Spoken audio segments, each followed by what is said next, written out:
samahan niyo ko mga ka-extra. Magluluto tayo ngayon ng ating ginisang sitaw, kalabasa, sagata. So ito ating ingredients mga ka-extra. Kalabasa, sitaw, may tayong spring onions, meron din tayo dito kamatis, konting giniling mga ka-extra, syempre yung ating mantika, bawang, luya, sibuyas, at syempre itong ating gamitin mga ka-extra, yung Coco Mama sagata. Syempre tayong 4 cube at samahan niyo ko mga ka-extra sa ating pagluluto. Mga ka-extra, magigisa na tayo ng ating sitaw, kalabasa. Mainit na yung ating kawali mga ka-extra. Lagay tayo dito ng mantika.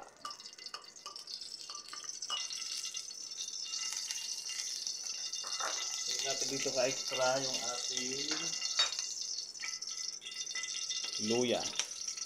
Para pa-achieve lumabas yung kanyang aromatic ng luya mga ka-extra.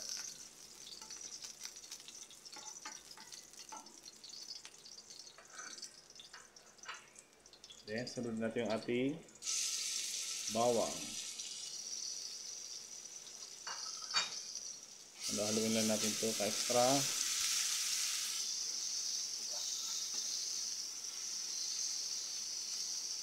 Sunod natin yung sibuyas.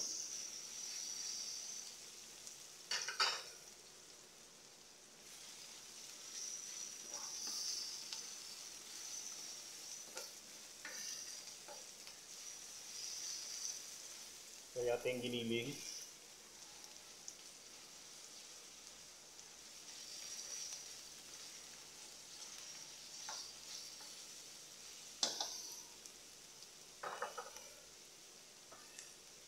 Sunod na yung ating kamatis ka-extra.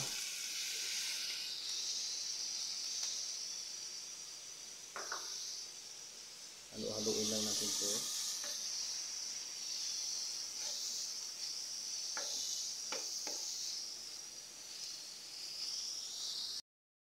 Pag ganito ng mga ka-extra, ating ground pork,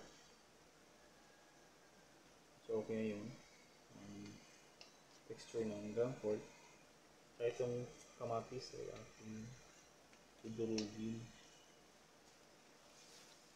Nag-oil na yung ating pork, ground pork. Idurugin na natin yung kamatis o tomato.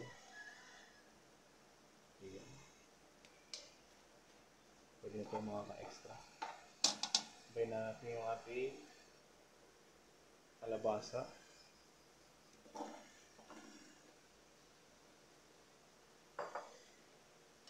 Sabay natin mga ka-extra.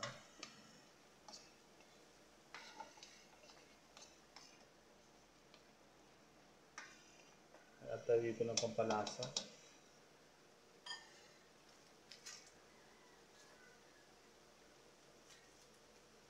Nagamit ako dito ng pork sabor para lumasa yung ating gulay.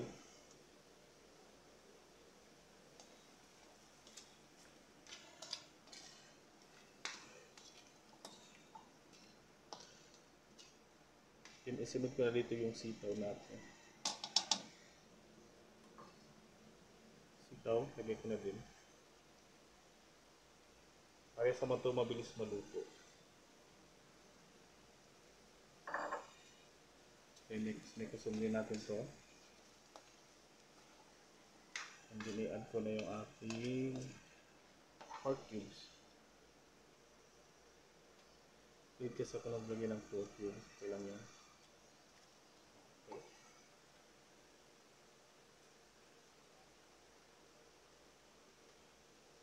Okay, add tayo dito ng kunting tubig.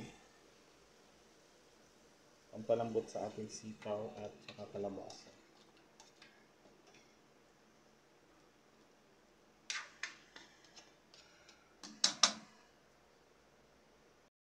Okay, tatakpan natin ito.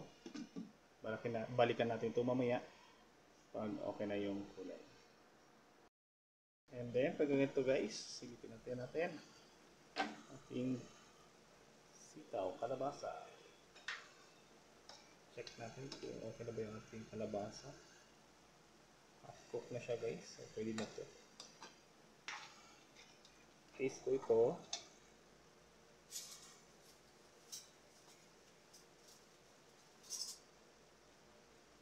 ubos natin yung ating gata.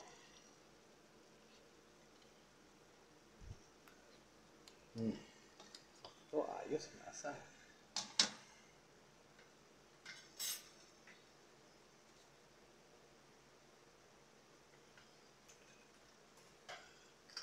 Okay, yung ating Coco Mama fresh sa gata. Ibuhos ng dahan-dahan at palibot-libot sa ating gulay. Ayan, meron na tayong napakasarap na sitaw kalabasa with Coco Mama sa gata.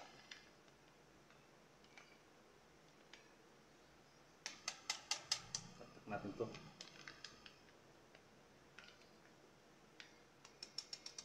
Okay.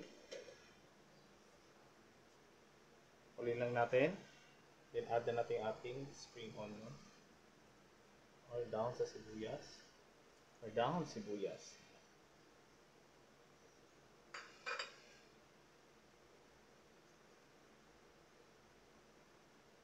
And then add dito tayo ng ating siling haba.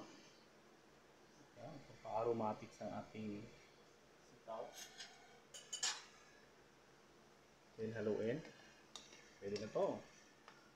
Ito na yung ating kalabasa. Yan, malambot na siya. Saka yung ating sitaw, malambot na din. So, pagawa naman tayo ng very healthy na ulam. Hanggang dito lang ating for today's video guys. Thank you so much sa walang sawang support. See you in the next vlog!